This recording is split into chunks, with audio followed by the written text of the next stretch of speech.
Shalom, shalom, shalom, shalom. Part 2. Or take 2. I'm going to record something. It was supposed to be a story I was supposed to tell Sarraih on our wedding night. And, of course, I always told her stories. They were all true, but only from a point of being. Where, you hear the story, that might be slightly fictitious in nature, but the root core of the metaphors used were true. Something I don't think she ever understood. There was always something in the back of the story that was missed because of the story. I was taught this story a long time ago when I was becoming. I don't know any other way to phrase it. But about 55 centuries ago, there was a kingdom, not very large, maybe what you might consider 6 counties in the U.S., right? Not large, very small. But it was very populous and very profitable. They had everything going for them. But unfortunately for them, there were enemies outside the kingdom as well as within the kingdom. The prince was of age to marry, and he was always in love with this given woman that he wanted to be his bride. And before the marriage actually occurred, she went to sleep one night, healthy, happy, nothing wrong with her, everything hunky-dory. And the following day, when she should have woke up, she was dead. It broke the prince's heart. He didn't understand how the love of his life would just die. I mean, there was no rhyme or reason that they could figure out at the time. But she died nonetheless. So, given the trouble within the kingdom, the king decided, since the prince was ready to marry, he had to ensure the line of succession and make sure that there would be no conflict within the kingdom. Now, what he did was this. He went out to a distant kingdom, some distance away from his enemies, and found a woman for his son to marry. It was an arranged marriage. The son really didn't want to marry the woman. He lost the love of his life. She lied dead. But he had to do it for the court. He had to do it for the kingdom. So on the day of the marriage, the sky was blue. There was flowers everywhere. They had pools all around the city where people would go in and put their feet in or bathe or whatever. And it was just beautiful. I mean, the rock would appear to be made of silver. And in some places it looked like gold. Perfect day. Birds out, flowers blooming. Just perfect. He agreed to marry this woman that his father picked, but he had no love for her. He really didn't want her in his life. He still was mourning for the loss of the one he loved.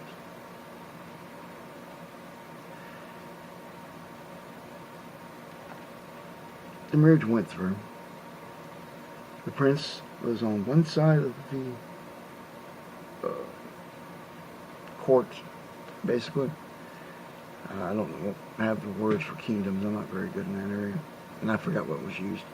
And the princess was on the other side, his wife. He never consummated the marriage. Over time, she became lonely. And loneliness got to such a point where she had to do something about it. And she did. At the same time, there was problems within the kingdom, internally, and threats from outside. One day the king rode out with all of his men to fight off an enemy that was nearby. There was monumental battles going on to be fought, with horses and spears, lance and bow, sword and shield. The king died. And as they were bringing the king's body back, the mother was in grief. She cried herself to sleep, and by the next day, she was also dead.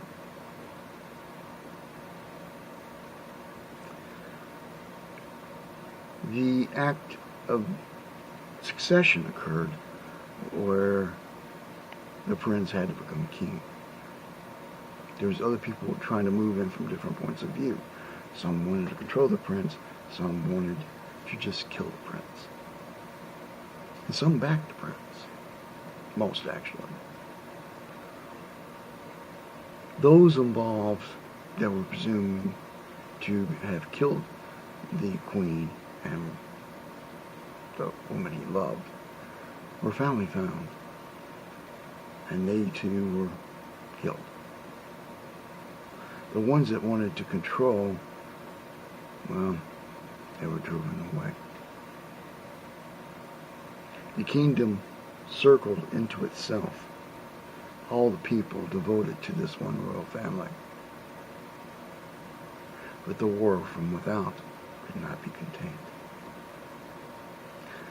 In time, the prince became king and had to go fight all these wars. It was war after war, battle after battle, left, right, north, south, east, and west, all about. This progressed in years. The young king, being told what his bride was up to, because she had many illicit affairs, saw this as a threat to his kingship. So he threw her out of the kingdom. Well, of the court.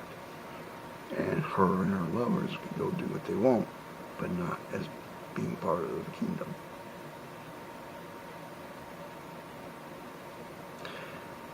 They did whatever they wanted. And the king continued to fight.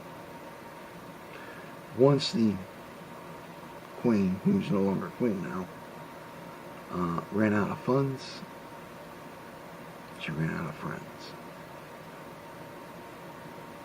She was destitute, without any sort of backing, any sort of support. The kingdom from which she came from was no longer there. It was taken over. Her family was put to death, and she was the only one left. She had no support. She went to the day of judgments, which they had from time to time, where the king would sit in judgment over crimes and penalties. She asked for an audience, and she received it. She came before the king saying, I have lost my family, I have lost my friends, I have no way to support myself. I place myself upon your mercy and accept me back home.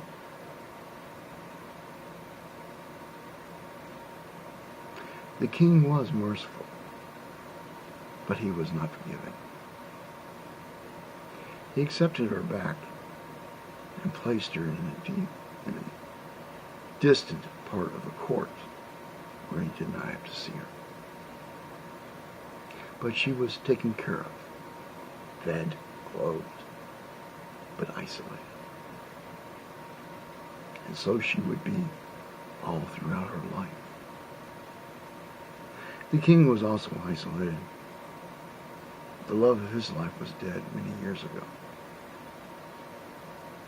And the only place he would go would be a man-made lagoon with a waterfall that fell into the pond and had orchids, roses, flowering trees, and the song of birds, where there was only a bench of 2 marble where he could sit there, watch the sky, watch the stars, watch the moon. He aged to the point where he was old and gray and tired. War through the years weighed on him heavily. The once great kingdom was nearly collapsing under its own weight, surrounded by enemies on all sides. It was just too much. And so he died. The queen followed him not much longer afterwards. Probably another assassination. And then the kingdom was taken over. And the people laid subject to the whims of the conquerors.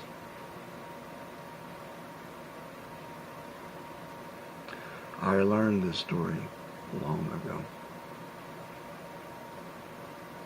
I know its answers. I know its secrets.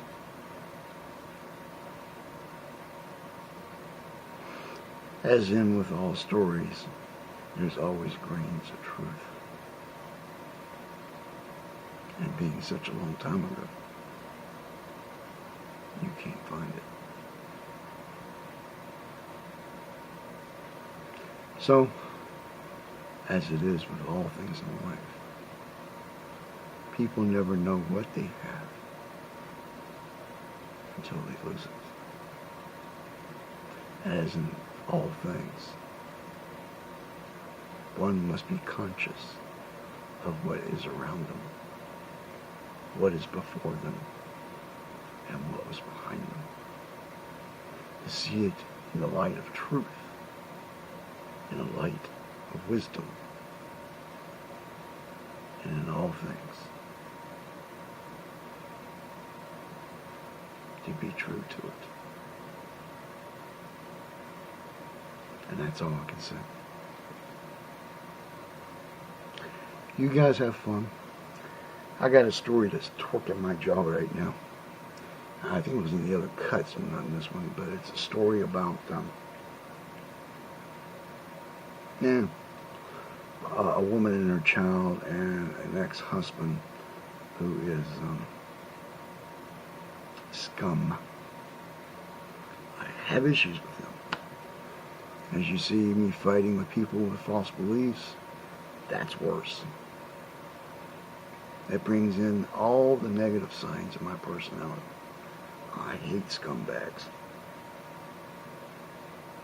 I hate them. I have no remorse for them. And I have no pity. And this story is supposed to be a true story.